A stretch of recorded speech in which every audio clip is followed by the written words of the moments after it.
In due time, hindi ko lang pwede sabihin ngayon, okay, may ginawa si Lisa Tanas at si Bangag, okay, nalabag sa batas ng Amerika.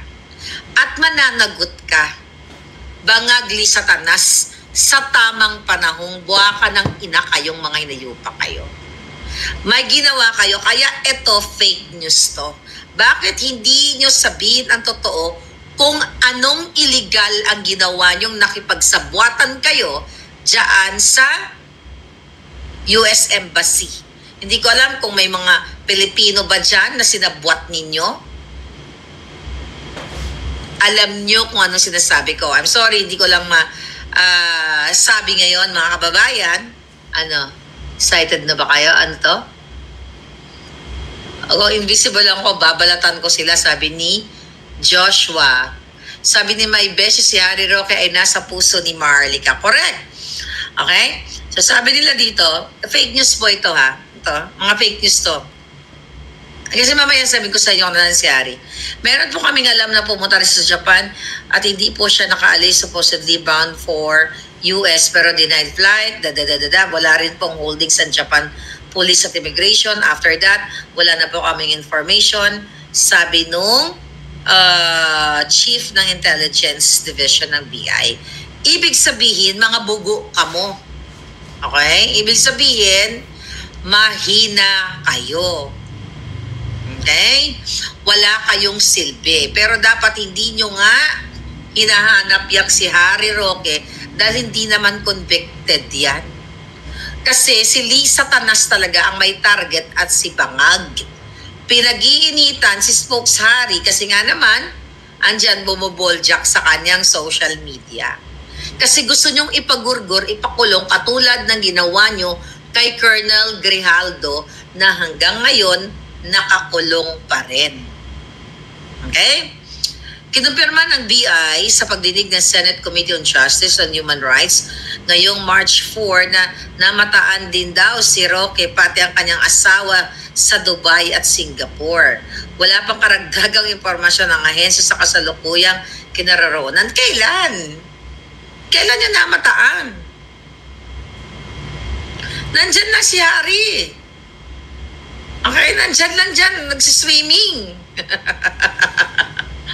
Diba? Andyan na si Spokes Harry nagsiswimming. Malay nyo, nagsiswimming lang pala sa dyan sa Davao, hindi nyo nakikita. Kasi mga palpak kayo, mga bugo. Diba? Gusto nyo kasing, tingnan nyo mga kababayan, ang balita ng News 5. Walang date. Kailan? When? Where? What? Yung where meron. Oh, fake news. Pero actually, ang alam ko, pumunta muna ng Zimbabwe si Spokes Harry. Nag-charity yata dyan sa Zimbabwe. Tapos, nag-jet ski papuntang Davao, nag-swimming. Anyway, mga palangga. Excuse me. Nakakaloka. Fake news to. Okay? Iba po ang kwento. Okay? I know the story, pero bitinin muna namin kayo. Basta ang huling alam ko, nag-jet ski siya.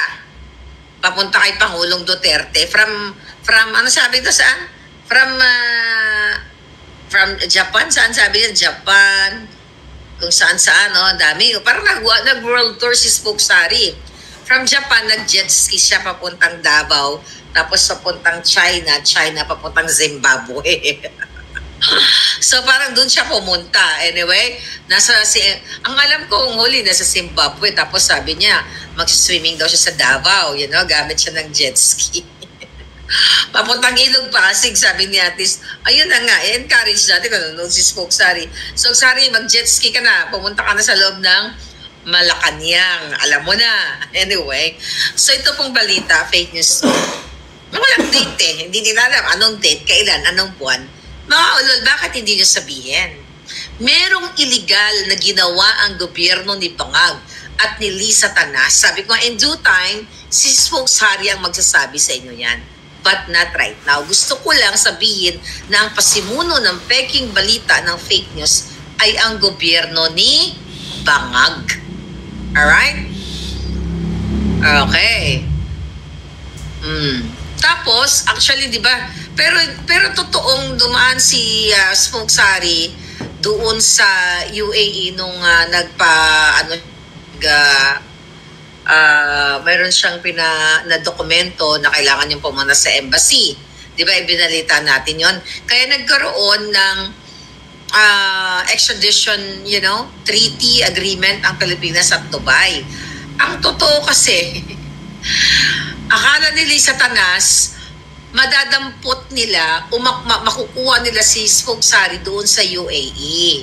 Yun ang nasa likod noon. Yung mga yung mga agreement na yon, nilinlang na naman nili sa Tanas, I believe, nilinlang niya ang mga gobyerno ng UAE. Baka bumuka ka ang kipay niya, kasi lahat ginagawa ni Lisa Tanas. Actually, ang ating balita, nakita niyo ba ngayong araw si Lisa Tanas? Napag-alaman ko, kahapon pa yung balita, na pumuslit si Lisa na sa Florida ngayon. Ay, kahapon. Kahapon ba? Basta pumunta, ayon sa ating source, di ba? Pumunta daw si Lisa Tanas sa Florida para bumukangkang dito at, makipag-usap kay President Trump para kausapin ang kanyang asawang Bangag. So yun yung nakarating, sabi ni Mula, parang ikaw, jet setter ang palangga. Yes, jet setter talaga si Spokesari. So sabi ko nga sa kanya, baka pwede ka naman mag-post ng picture, Spokesari, na kumakain ka dyan sa Zimbabwe. Diba? Si Rano Ochi, para mapraning lalo ang gobyernong Bangag. So ito pong ulat ng nila, fake news po to. Fake news. I'm telling you, walang mga dates and everything. Kung may mga dates to, diba? Kung talagang may record sila, dapat nakasulat, diba? Si Harry Roque ay pumunta sa Japan ng ganitong buwan, ganitong petsa. Wala eh. Mga katang isip. Ano yung sasagutin ko? Anton Ramirez. Catch me if you can. Sabi ni Atty. Harry, sabi ni Selma Ang. Ngayon, mga palangga, kaya Spokesari, boljakan mo ng boljakin yung mga jotang Genemes. Okay? Ngayon, mga kababayan, pag-usapan natin si J. Ruiz at si Locring Castro. So, 2 days ago, nagkaroon ng press conference itong si briefing itong si Castro na kung saan tinanong siya, tignan natin to.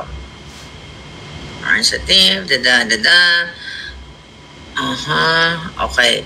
Tinanong siya, mga palangga, transcribe natin yun kanina. Okay, okay, nandito. Okay. Tinanong itong si Hitad ng media. Ito, here we go. Aba, ang jotang Genemes. Alright. So the process of divesting. Alright, okay. Divesting. Okay. Di ba tinanong siya,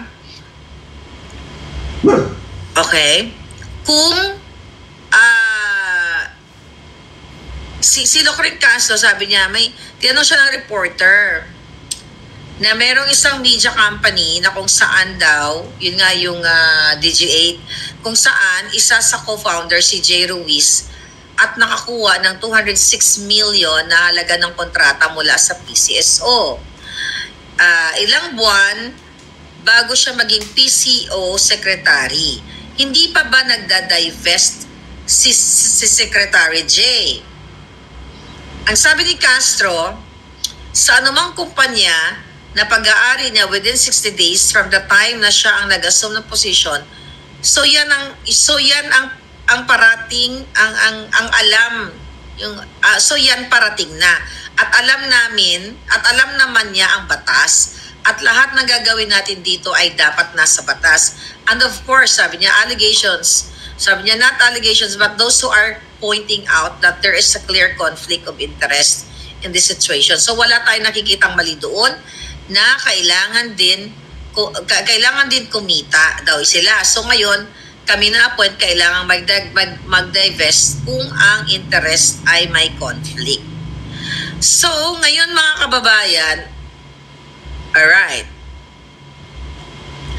tinanong may isa pang reporter na nagtanong kung nag-divest na daw ba. Okay? Nag-divest na nga daw ba? Meron sinabi itong si Castro, di ba? Ang sinabi ni Castro na nasa process na siya ng pagda-divest. Pinagsinungaling na naman ni Castro. Eto, pakinggan natin to. Naready ko to sa inyo. Narecord ko lang. Here we go. Eto yung sinabi niya 2 days ago.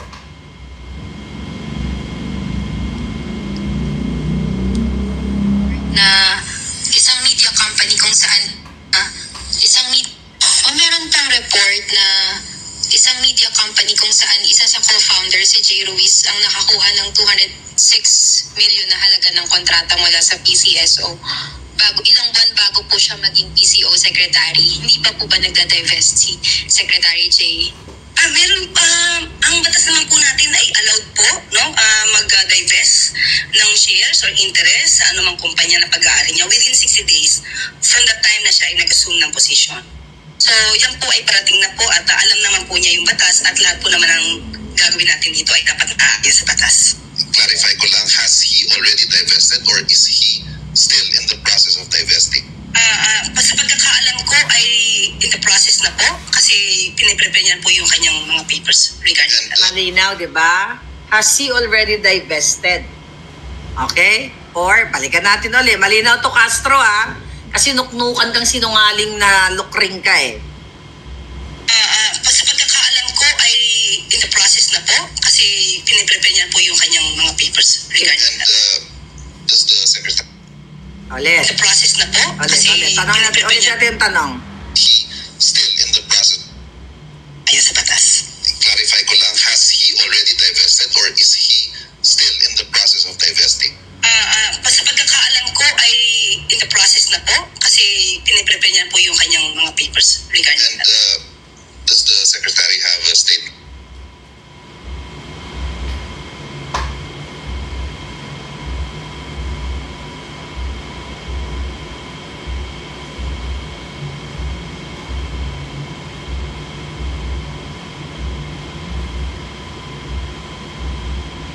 Okay, sinungaling. Kasi 'di ba lumabas sa newspaper, sa lahat ng media, and yung mga vloggers, actually dapat kagabi pa itong vlog natin. But anyway, hindi daw niya sinabi na nagmamay-ari o kinonfirm niya na na owner si Jay Ruiz dito sa DJ8 na yon. Tignan ninyo kung paano niya tinwist. Di ba tinanong siya nag-divest na po ba? So, ang gustong sabihin nitong lukring na ito, hindi niya sinasabi na owner si Jay Ruiz ng Digital 8 na yon. Kasi nasunog na siya eh. Dito sa video niya kahapon, maliwanag, kababayan. Meron pang report na tinanong siya kung nag-divest na ba. Co-founder si Jay Ruiz. Tingnan natin, yung lalaki. Or interest sa anumang so yan po ay parating na po at alam naman po niya yung batas at lahat po naman ang gagawin natin dito ay dapat naaayon sa batas. Clarify ko lang, has he already divested or is he still in the process of divesting? Sa pagkakaalam ko ay in the process na po kasi Sa pagkakaalam niya, in the process na po. So, ibig sabihin kung ganun yung sagot mo, sa pagkakaalam ko po ay in the process na, so, ina-acknowledge mo na siya ay part ng company, part owner, or whatever. We're just talking about sa statement niya lang. Sa pagkakaalam ko po, ay pinaprocess niya na. Ulitin natin, ang karugtong. prepare niya po yung kanyang mga papers regarding And that. does the secretary have... Piniprepare niya yung kanyang mga papers. Sino ngayon ang sinungaling? At tayong mga listeners? O tayong mga vloggers? O ito mga jutang ginemis na ito. Malinaw pa sa sikat ng araw sa statement niya ngayon na sinasabi niya, sabi niya ay neither confirmed nor denied kung mayroong owner si J. Ruiz doon sa DG8 na yon. Nakita niyo kung paano nila i-twist. Kung hindi natin himay-himayin ito, gagawin kayong tanga. Kaya 'di ba every single day ng kanilang press briefing, mga kababayan, ay puro vloggers. Hindi mo kanina, sinabi niya, baka daw i-twist ng vloggers. Mainstream media reported about dun sa sinabi niya na nasa proseso na ng pagdadivest itong si J. Ruiz.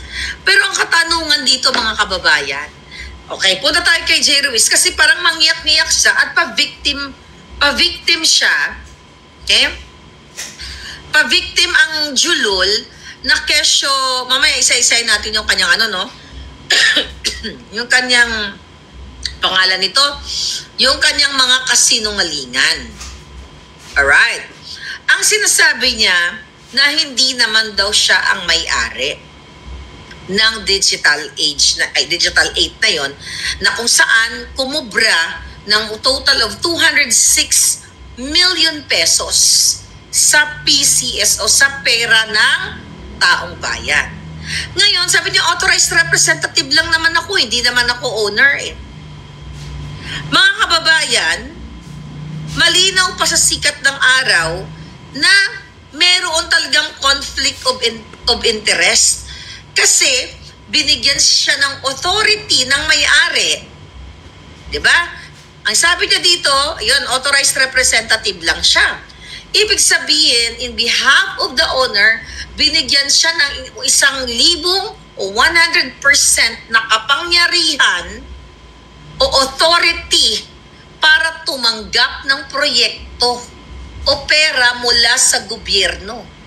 Kasi hodang ikaw ay hindi presidente o hindi ikaw ay owner, tumanggap ka ng pera, pumirma ka, nag-act equal footing ng owner. 100% na inatang sa'yo ang responsibilidad na affix yung signature mo at tumanggap ka ng total of 206 million. Ganito po kayo babuyin. At ganito kayo pa-drama effect at ititwist nila ang katotohanan. Ito ang mga tunay na fake news. Ikaw, J. Ruiz, umamin ka na kasi sa iyong pagkakamali o pagiging sugapa. Sabi mo pa kanina, at yun, tinascribe natin yung kanya mga sinasabi. Sabi niya, hindi naman ako, wala naman ako, parang nandito naman ako sa, parang tinanggap daw niya yung pwesto niya, hindi para kumita. Julul, magkano ang sweldo mo? I think 200 plus. Check nyo magkano sweldo niyan. 200 plus something, 1,000. Ngayon mga kawan, hindi ka kumita, edi tanga ka. Tapos sasabihin niya, yung mga negosyo nga daw niya naapektuhan na. 8 days pa lang siya naapektuhan niya. Tapos sabi niya, mamaya isa-isay na. Okay. Tignan natin to ha. Ewan ko sino tong Lionheart TV na ito. Okay? Lionheart TV, J. Ruiz. In the past, noong December, okay, may ito. Ano yun? Ito yung may post ng Lionheart o Lionheart ba to? Lion Here TV. Digital Incorporated, President J. Ruiz on the role on influencers. President siya. Okay? Nakalagay December 30, di ba? President. I don't know kung it doesn't matter. Kaya presidente siya or authorized representative siya. Mga kababayan, malinaw kahit ang mga abogado ditong magagaling ay mag-a-agree sa atin na meron siyang tinanggap na pera.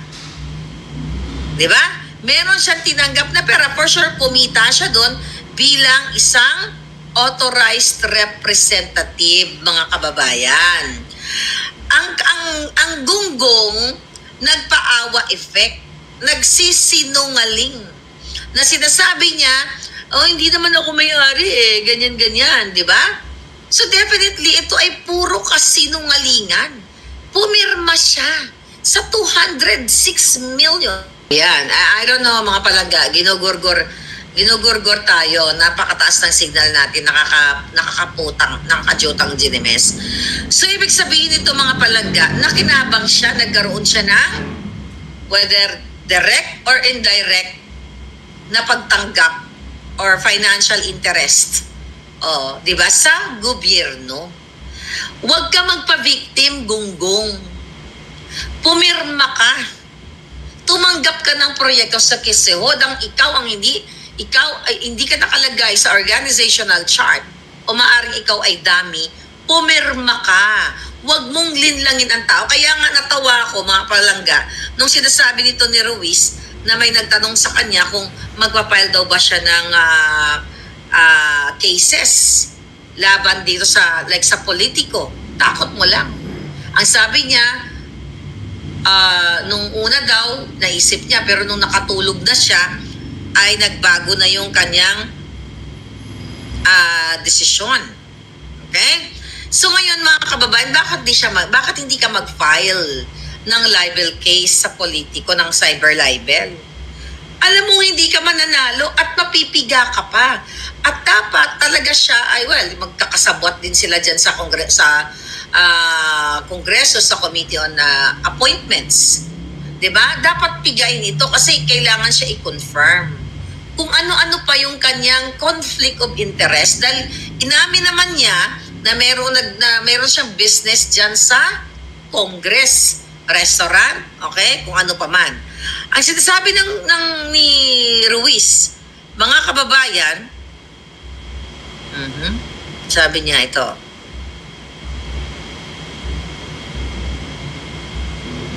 okay? Ulit-ulit to. Okay, sabi niya dito, kanina, kahapon pala. So sinasabi niya na wala daw siya talagang wala daw siyang okay.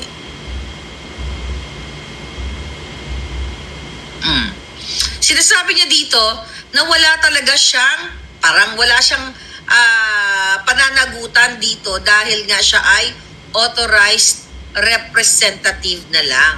Ngayon, ang sinasabi ng gunggong, sinisira daw yung kanyang pangalan, naapektuhan daw yung kanyang mga anak, at kailangan, ngayon, kailangan na daw niya mag-hire ng security sa kanyang mga anak, sa kanyang pamilya. Saan ka ngayon kukuha ng pera para sa security ng anak mo? Dahil sinasabi niya, lalo na ngayon, yung may mga kidnapping, di ba? Lumabas na rin sa bunganga mo na ang gobyerno ni Bangag ay talamak ang kidnapping.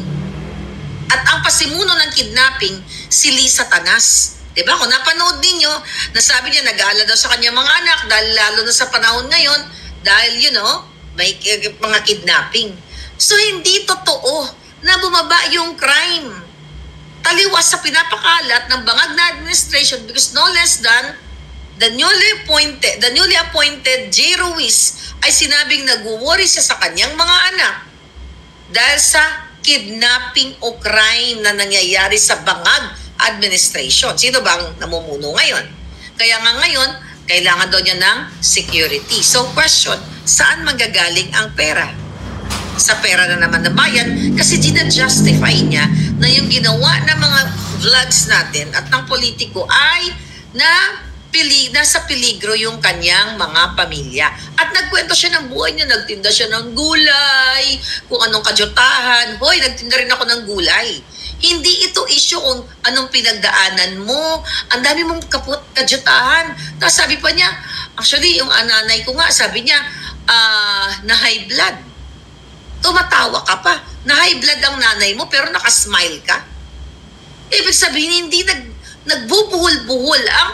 Kasi kung na-high blood ang nanay mo, kung totoo na nag-worry ka, ang sakit na life-threatening, hindi ka tumatawa. Na-high blood ang nanay mo, nakasmile ka pa.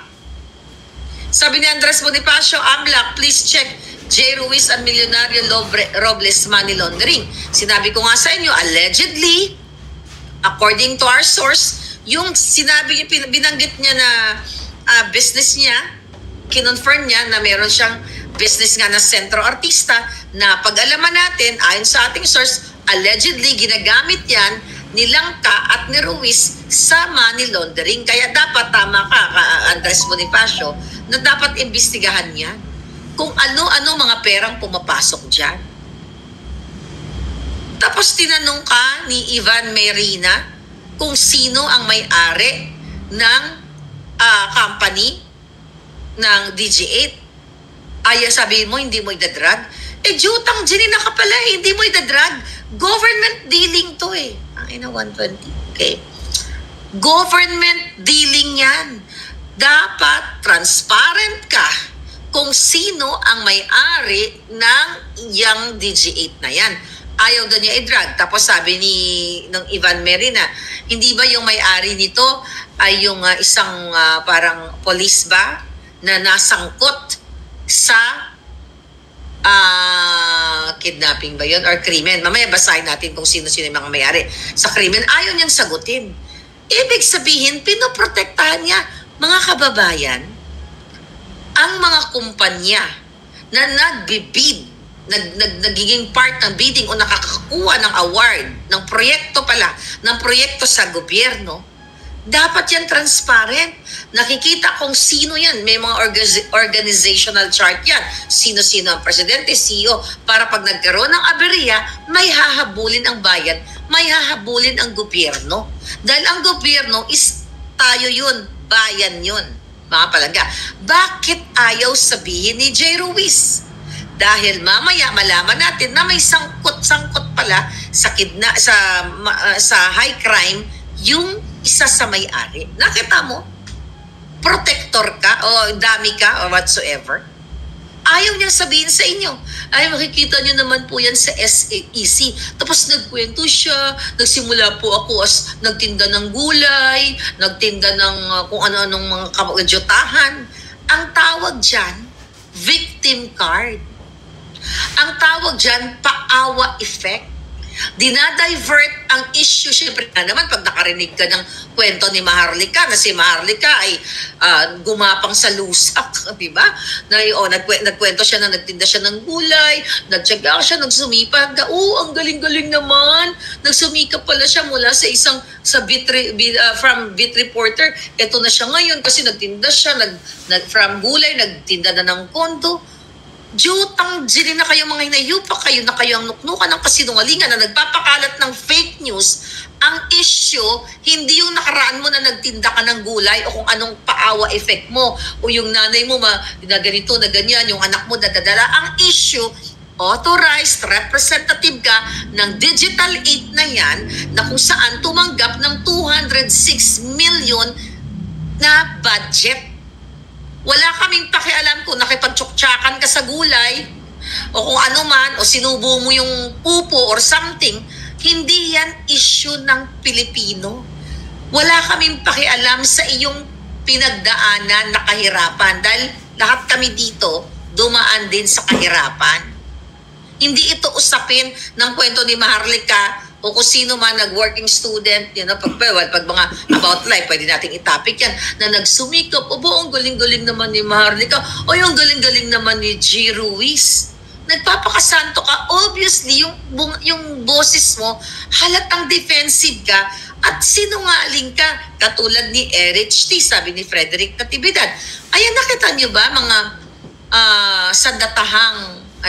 sandatahang kasuputan? Kailan pa kayo kikilos? Pagtutuloyin ko talaga kayong lahat pag hindi pa kayo kumilos. Kasi pinaalala mo, Frederick, yan si Erich, si Erwin Tulfo. Di ba? Puro kasinungalingan. Pero tapos, hindi pa naman siya tapos. Alright, but thank you. Ngayon, mga kababayan, sinasabi niya dito, nakakasama daw sa journalism. Sabi niya, yung ginagawa ng mga fake news, dapat daw kinuha yung kanyang panig. Nitong politiko. Pag kinuha ba yung panig mo, magpapa-interview ka? Sige. Kung yan ang sinasabi mo, dapat tinanong yung panig mo. I challenge you. Magpa-interview ka dito sa akin. Di ba? Definitely, hindi ka magpapa-interview. Huwag kang gamol. Huwag kang gunggong. Kung totoo ka na gusto mong mapakinggan ng taong bayan, hindi lang dyan sa press briefing mo, sige, magpa-interview ka. Total, nagpapapatol kayo dyan sa inyong vlogger na si Lokring na tatanga-tanga, Vobang Abugaga, na nagsisinungaling ngayon na hindi daw niya sinabi, di ba? Hindi niya daw sinabi na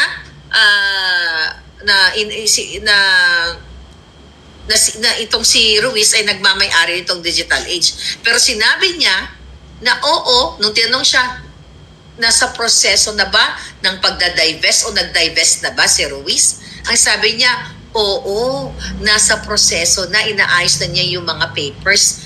And today, gusto niyang i-twist yung statement at sisihin pa yung mga vloggers na kaya siya iba, na iba daw yung mga sinulat o iba yung mga sinasabi. Kitang-kita nyo, narinig nyo yung boses niya na sinabi niya na oo, nasa proseso na at inaayos na yung mga papers. So meaning, kung titignan mo yung kanyang statement, inamin niya, hindi niya man sinabi, indirectly, inamin niya na si Ruiz ay part ng kampanya. Kasi kung alam niya pala hindi kasi sila nag-usap. Yan ang epekto kapag walang tamang pag-iisip ang bangag na administrasyon. At nagsinungaling ka, Ruiz. Na sinatinanong kasi siya ng media, Sir, nakausap niyo po ba si Bangag? Si BBM, si Bangag patungkol dito? Sabi niya, hindi. Julul! Ang sabi ng isa sa reporter sa press corps, nakachika boom ko dyan, hindi ko na sasabihin, baka gurgurin ninyo, 30 minutes before your press con, ay kinausap ka ni Bangag. Alam ko na naman Okay? Ikaw, Ruiz, 30 minutes bago ka nagyaw-yaw kahapon, bago ka nagpa-victim card, kinausap ka ni Bangag Marcos Jr. Diba? Nabolja ka ba? Or, sige pa, sige Jay, lusutan mo lang yan, magpakalat ka lang ng kasinungalingan. Malalagas kayo. Kasi, palpak yung inyong presidenteng Bangag. Nagbubulag-bulagan kayo sa inyong presidenteng wala sa tamang katinuan. Ngayon, tatargetin ninyo ang mga vloggers na sasabihin ninyo kami ang nagpapakalat ng fake news. Ang sinasabi niya dito na ito daw, na may impact daw ito sa ating bayan, sa lipunan, itong mga ginagawang fake news na ito. At dapat, sabi niya, magkaroon ng, di ba sabi pananagutin daw tayo mga vloggers? Nagkaroon ka na ng pagkakataon, di ba tina-target mo kami? Di kasuhan mo yung politiko dahil silang unang naglabas na ikaw ay pumirma as authorized representative. Sinabi ba namin na ikaw talaga yung 100% na may-ari? As part of the company, authorized representative. Malinaw naman sa aming mga vlog at sa post ko dyan sa Boljakan na nakalagay dun sa dokumento na ikaw ay authorized representative. Pero hindi namin alam kung magkano ang naging hatian ninyo. So, nakinabang ka pa rin ulul ka. Kahit na sabihin mo na ikaw ay hindi presidente o CEO, pumirma ka. Huwag mong gagawing mangmang ang taong bayan. Napakasinungaling ninyo, napakabangag ninyo.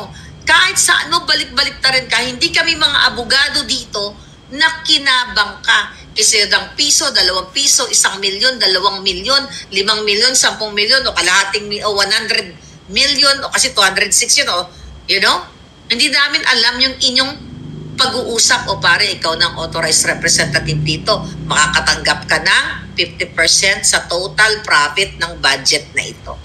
So, ibig sabihin, nakinabang ka pa rin, gago ka. Huwag mo kaming gagawing mangmang. Dahil kayo ang lumalabas na mangmang. Huwag po kayong magpumayag na ganituhin na lang kayo ng mga jutang ginimes na ito. Diba? Next, ano pa yung mga sinasabi niya dito? Ayun na nga, paawa-awa. Kasi po, sana mag-research naman daw muna. at tumingin daw ito sa dokumento. Nakita nga namin ang dokumento, authorized representative kang Julul ka, pumirma ka ng 206 million.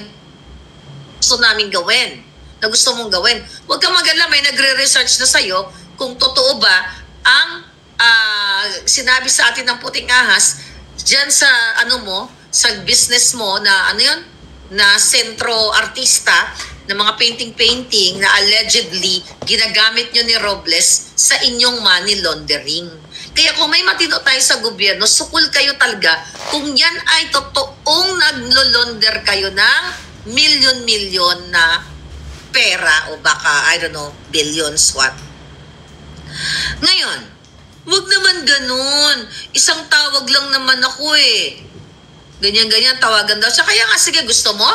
Marinig? O, challenge siya, magpa-interview ka dito. Hindi naman kayo magpapa-interview eh.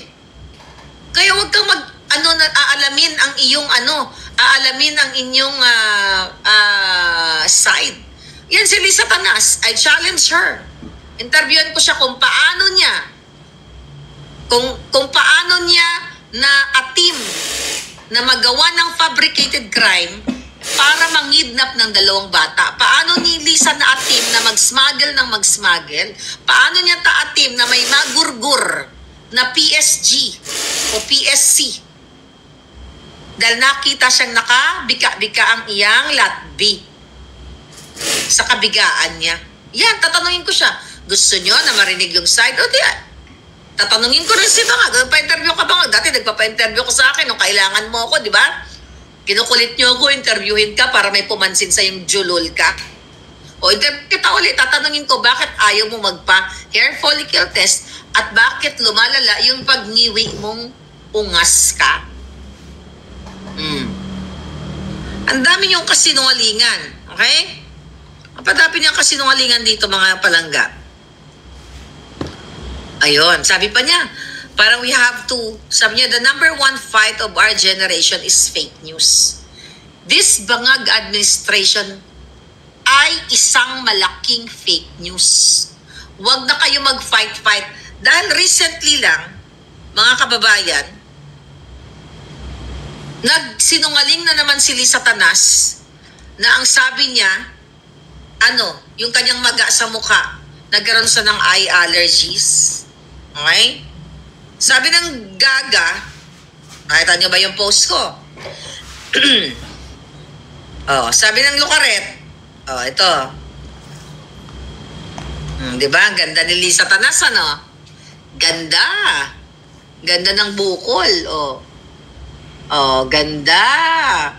Ang ganda ng bruwa. Anong sabi niya dyan? What a day. I woke up. Nakita niyo na yan, di ba? Wala yun. What a day. I woke up with terrible eye allergies.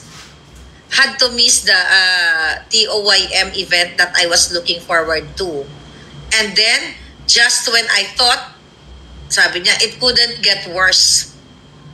Mas lumamala pa daw kasi sabi niya, slipped on the pavement and landed hard on my left eye. So nagka-allergy na siya, nadapa pa daw siya sa bumagsak daw yung pagbumuka niya sa semento. Buti hindi, kung totoo yung sinasabi mo, edi palakpakan. Pero alam namin na kasinungalingan. Kung totoong nadapa ka, iba naman kulang ang statement ng anak mong si Sandro na ikaw ay nagkaroon ng severe allergy. Doon kayo magkatapat. Pero kung totoo, sabi ni MJ Sanchez Carpa, kung totoong yung pangyayaring yon, nagkaroon ng eye allergy sa sinasabi niya, then bumagsak siya, nadapa siya. Alam nyo, ang katotohanan, ganito yan. Ay, kasi nanay ko, paggising niya, nagkaroon siya ng eye allergies, then bumagsak siya, nadapa pa nga, kawawa naman. Wala namang statement si Charis na nadapa yung nanay niya. So ito ay puro kasinungalingan. Gaba yan, sabi ni Rebecca Ugata. Tadi na lang nabuka na lang ang ulo ni mong gago ka dahil kidnapper ka. Diba? Di sana ang saya-saya natin kung nabuka ang iya ulo. Di ka namit. Diba? Namit himuon sang sisig ang iya nga utok. Kung nabuka. O, di ba la? Gusto niyo ba yon? Ginumbag yan sa Fiona Lee. After yan ng filler, siguro na buisit si Bangag sa kanya. Baka ginanon din. Ay, nako. Sabi ni Dan Scorpion, ma'am, nakita mo na yung old file ni Lucrings Enquirer, yung client niya, similar sa Turkey expose mo. Hindi pa, send mo nga sa akin palangga. So ngayon, mga kababayan, puro pa victim card, pa victim effect. Naku, live, di ba lang si Attorney Vic? Sorry, Attorney Vic, nasabayan kita. Okay lang, mamaya manood ako. So ngayon, mga kababayan, ito.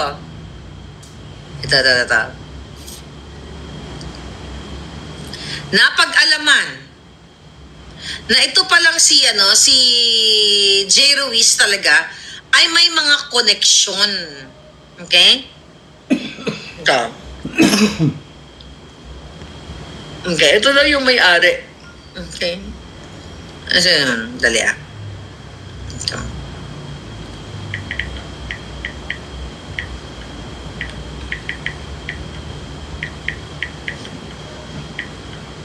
Okay, Doc.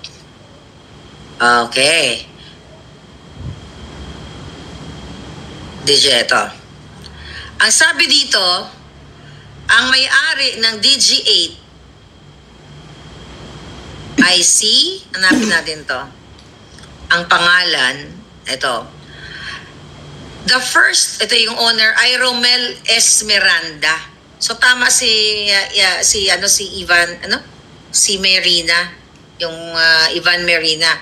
Ang may-ari daw si Romel Miranda, who serves as the president of the company, a former police superintendent with the PNP. Miranda once headed the Public Information Office of the National Capital Region Police Office, or the NCRPO. In 2012, media reports noted that he was accused in the kidnap slay of a Chinese-Filipino businesswoman. An allegation, sabi niya, he denied. Okay? So, nasangkot noong 2012 sa kidnap slay. Nakita nyo? Yung mga kasosyo ni J. Ruiz. Kasosyo niya si Mel Robles na kasama yan sa aking kaso na nag-hire ng assassins para gurgurin ako. Galing Kidnap, assassin, gurgur. Ito pa yung may-ari. Well, hindi naman importante mga pangalan ng mga yawa na ito, pero may mga background yung ibang may mga kaso-kaso. So ngayon, na-disclose na kung sino yung may-ari, dapat imbestigahan itong taong ito. Imbestigahan, tama sabi nga nag-comment kanina, tignan ng AMLA kung magkano ang naipasok kay Ruiz. O for sure, kung cash yun, wala tayong maipakitang ebidensya kung binigyan siya ng cash na commission or kung ano pa man. Reason, ang dami-daming kasinungalingan. Okay? Yung 14 years old na bata na sinabi kong kinidnap, ano ang sabi? Wala namang naganap na hot pursuit. Okay, at nagkabayaran daw ng $1 million. Diba? Dun sa mga pulis. Sino ang fake news? Diba? Noong February 26, nagbida-bidaan si John Vic na crush ni Lisa Tanas, na gustong magpa-torjak ni Lisa kay John Vic. Gusto niyang ibika-bika ang latbi niyang Koreanot. Puro kasinungalingan ng gobyernong ito. Kaya dun sa mga sandatahang lakas, hindi ko na sabihin sandatahang kasuputan. Sa sandatahang lakas, lahat kayo kung talagang yung mga sandata nyo ay tumatayo pa yung mga yan, nakalupay-pay na, kaya wala kayong energy. Okay? Punong-puno ng kahayupan, kasinungalingan ang bangag na gobyernong ito. Imagine mo, pinutulan yung daliri, nagbida-bidaan si John Vic na mayroong hot pursuit, pinagbintangan na pogo yung mga parents. Then later on, wala palang naganap na hot pursuit at tama yung ating information na nagkabayaran na ng ransom. Sino ngayon ang fake news? No wonder, mga kababayan, kaya Sally Sueno, how are you? Kaya, Tolamar, thank you. Kaya tayo gustong ipagurgur. Gusto tayong ipag-grrrr. MJ Park, tumatayo pa ba? Nakatanggap si Ruiz ng panalo ko no sa PCSO twice millions and millions. Oh, talaga ba? May bagong ganyan? Or hot purse it? Sabi ni Dead Scorpion, kidnapping of 14-year-old, hot pursuit o hot purse it? Baka, you know, baka hot purse with money. Si Lisa Marcos nakipag-meet ni Lara Trump. Meron ba? Hindi ko pa nakita. O yeah? Oh. I don't know. May picture na ba sila? Tignan nga natin. Oh. Hindi si President Trump. So gagawa ng ano talaga yan. Oh. Tignan si Lisa Tanas. Puro troll lang naman eh. Oh, see? So tama yung information ko, 6 hours palago. Yesterday, pumunta siya sa Miami, Florida para gapangin niya ang, nandun nga ang, okay? Nandoon siya. Save the date. Tama yung information ng ating, grabing edit na edit ang picture ng bruha. Pumuslit ang bruha. Okay? Pumuslit siya para papakiusap niya na maano yung asawa niya, ang adik. Tignan natin kung hanggang saan sila. Di ba sabi ko na to sa inyo, ginagapang talaga ni Lisa Tanas para makadikit kay Lolo Trump. After Biden, ginagapang gawin. Kahit kipay ni Lisa, ibuka niya. Magawa niya lang ang mga evil doings niya para pagpatuloy ang kanilang mga pagnanakaw. Yes, Andres Bonifacio, we will do that. Na-forward na actually. Okay? Tignan natin kung ano ang mga susunod na mangyayari. Pilit na dinidikit ang Pogo dahil gusto nilang idikit kay PRRD. Sabi ni Maria Elena Martin. Ano pang mga ano? Recently si Attorney Respicio. Nakulong ba si Attorney Respicio? Kasi may vlog siya na pinuntahan siya ng mga pulis at may warrant of arrest. So kayong mga sandatahang kasuputan, kailan kayo kay kilos? Lahat pinatatahimik. Ninanakaw ang pera. Ano dyan sa PhilHealth? Pinababalik ngayon ng Korte Suprema ang pera papunta sa PhilHealth yung 60 billion. Ano si Kimbo? Thank you kay Attorney Vic, Attorney Ungab, sa lahat ng mga nagkaso dito, di sa bicameral na to. I think pinag-uusapan ni Attorney Vic ngayon ang issue na yan. Pinatatawag ngayon si Kimbo at ang mga technical working group at ang iba pang mga sangkot dito sa bicameral report. Magkaalaman na dinoktor nila. Naka-bail na raw, sabi ni Marjorie De La Genti. So ganito tayo, na-bail si Attorney Respicio. Nakita ninyo? Nag-educate lang itong abogadong, eksperto, IT.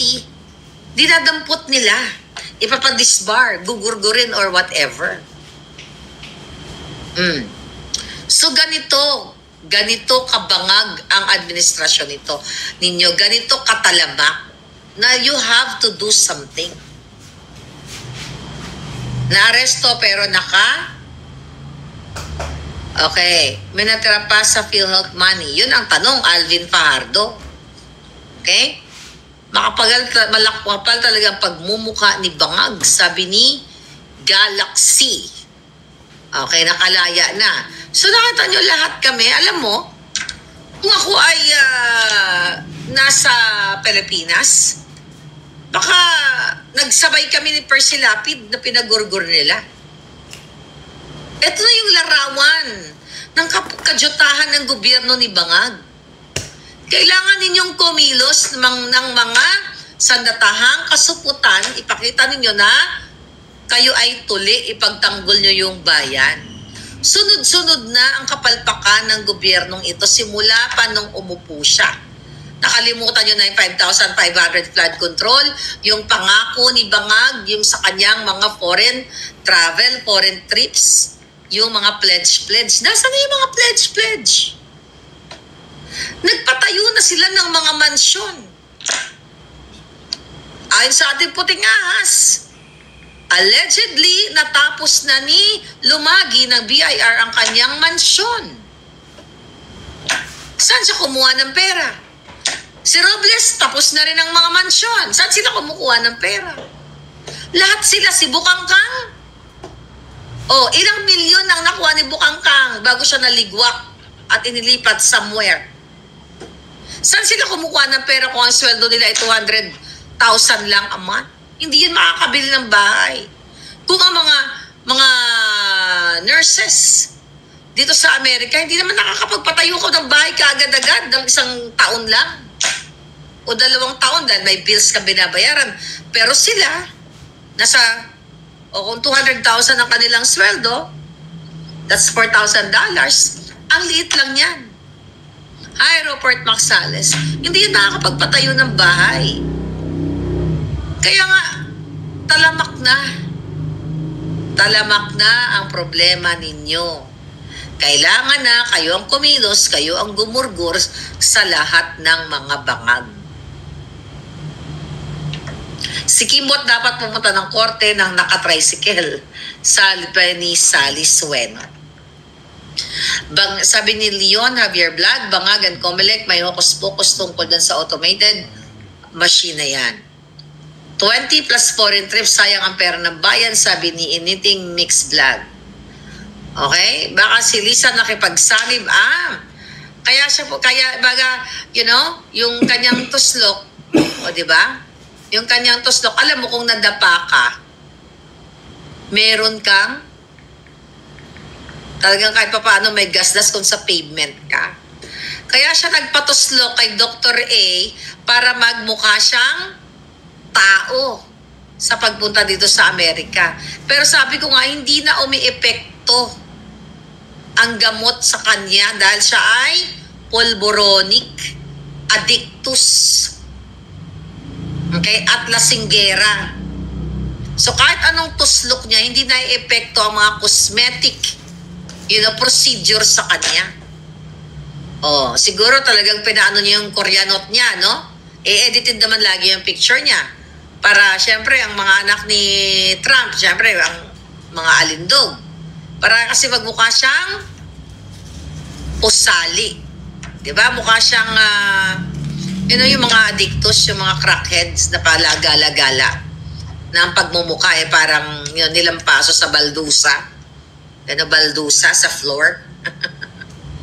Kasi hindi naging tao, naging bullfrog na lasing, sabi ni Miona Lee. Sabi ni kasi bakit siya palagi nadadapa? Hindi siguro pantay ang paa. O, muntik na madapa nung nakaraan, di ba? So, nadapa, tinuslok, sabay-sabay. Sabi ko sana natuslok na ni Dr. A yung yung kalimutaw niya, yung eyeball para magdiwang ang taong bayan, di ba?